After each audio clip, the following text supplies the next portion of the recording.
ಪ್ರಾಥಮಿಕ ಶಾಲೆಯನ್ನು ಇದೇ ಕನ್ನಡ ಗಂಡು ಮಕ್ಕಳ ಶಾಲೆ ಇಂಡಿಯಲ್ಲಿ ಮುಗಿಸಿ ತಮ್ಮ ಪ್ರೌಢಶಾಲೆಯನ್ನು ಕೂಡ ಇದೇ ಶಾಸ್ತ್ರೀಯ ವಿದ್ಯಾವರ್ಧಕ ಸಂಘದಲ್ಲಿ ಪೂರ್ಣಗೊಳಿಸಿ PU ಕಾಲೇಜನ್ನು PC ಜಾಗೃತಿ ಹುಬ್ಬಳ್ಳಿಯಲ್ಲಿ ಮುಗಿಸಿ ಅವರು 1986ರಲ್ಲಿ ಶ್ರೀ BM ಪಾಟೀಲ್ ವೈದ್ಯಕೀಯ ಮಹಾವಿದ್ಯಾಲಯದಲ್ಲಿ ಪ್ರಥಮ ಬ್ಯಾಚಿನ MBBS ಪ್ರವೇಶವನ್ನು ಪಡೆದು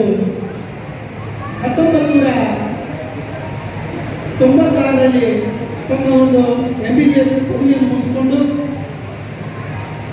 ಪ್ರಥಮ ಬಾರಿಗೆ 2002ರಲ್ಲಿ ವಿಜಯಪುರ ತಾಲೂಕಿನ ಕಪೋಲಿ ಅಂತಕ್ಕಂಥ ಒಂದು ಗ್ರಾಮದಲ್ಲಿ ಪ್ರಾಥಮಿಕ ಆರೋಗ್ಯ ಕೇಂದ್ರದಲ್ಲಿ ತಮ್ಮ ಸೇವೆಯನ್ನು ಪ್ರಾರಂಭಿಸಿ 2003ರಲ್ಲಿ ವೈದ್ಯಕೀಯ ಪ್ರಾಥಮಿಕ ಆರೋಗ್ಯ ಕೇಂದ್ರದಲ್ಲಿ ತಮ್ಮ ಸೇವೆಯನ್ನು ಪ್ರಾರಂಭಿಸಿದರು. ಅದೇ ರೀತಿಯಾಗಿ 2006ರಿಂದ 2026ರವರೆಗೆ ಸುಮಾರು 20 ವರ್ಷಗಳ ಕಾಲ ತಮ್ಮ ಒಂದು ವೃತ್ತಿ ಜೀವನವನ್ನು ನಮ್ಮ ತಾಲೂಕಾ ಸಾರ್ವಜನಿಕ ಆಸ್ಪತ್ರೆ ಇಂಡಿಯಲ್ಲಿ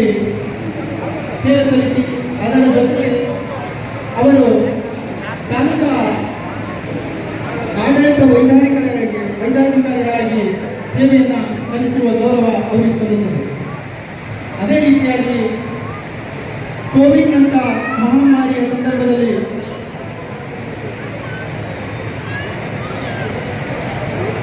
ದಯಮಾಡಿ ಸ್ವಲ್ಪ ಬ್ಯಾಂಕ್ಗಳನ್ನು ಸ್ವಲ್ಪ ಬಂದ್ ಮಾಡಿದ್ರೆ ಕೋವಿಡ್ ಅಂತ ಒಂದು ಸಂದರ್ಭದಲ್ಲಿ ಡಾಕ್ಟರ್ ಕುಲಕೃಷ್ಣರವರು ತಾಲೂಕು ಸಾರ್ವಜನಿಕ ಆಸ್ಪತ್ರೆಯ ಅಧಿಕಾರಿಗಳಾಗಿ ಕಾರ್ಯನಿರ್ವಹಿಸತಕ್ಕಂಥ ಸುಸಂದರ್ಭವನ್ನು ನಾವು ನೆನೆಸ್ಕೋಬೇಕಾಗ್ತದೆ. ಯಾಕಪ್ಪ ಅಂತಂದ್ರೆ ಅವರು ಎಲ್ಲ ತಮ್ಮ ಸಹೋದ್ಯೋಗಿಗಳ ಕೂಡಿ ಇಡೀ ತಾಲೂಕಿನ ಒಂದು ಕೋವಿಡ್ ಅನ್ನ ಹೋಗಲಾಡಿಸುವ ಸಲುವಾಗಿ ಅವಿರತವಾಗಿ ಹಗಲಿರುಳು ಎನ್ನದೆ ಈ ಆಸ್ಪತ್ರೆಯಲ್ಲಿ ಸೇವೆ ಸಲ್ಲಿಸಿ ಜನರಿಗೆ ಒಂದು ಅನುಕೂಲ ಮಾಡಿಕೊಡ್ತಕ್ಕಂಥ ಒಂದು ವ್ಯವಸ್ಥೆಯನ್ನು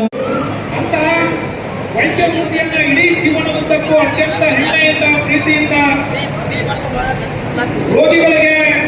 ಒಂದು ದಿವ್ಯ ಔಷಧಿಯ ರೂಪದಲ್ಲಿ ಕೆಲಸ ಮಾಡಿರುವ ಯಾವುದೇ ಸಂದರ್ಭದಲ್ಲಿ ಇಂಡಿ ತಾಲೂಕು ನೆನಪಿಸಿಕೊಳ್ಳುವ ವೈದ್ಯರ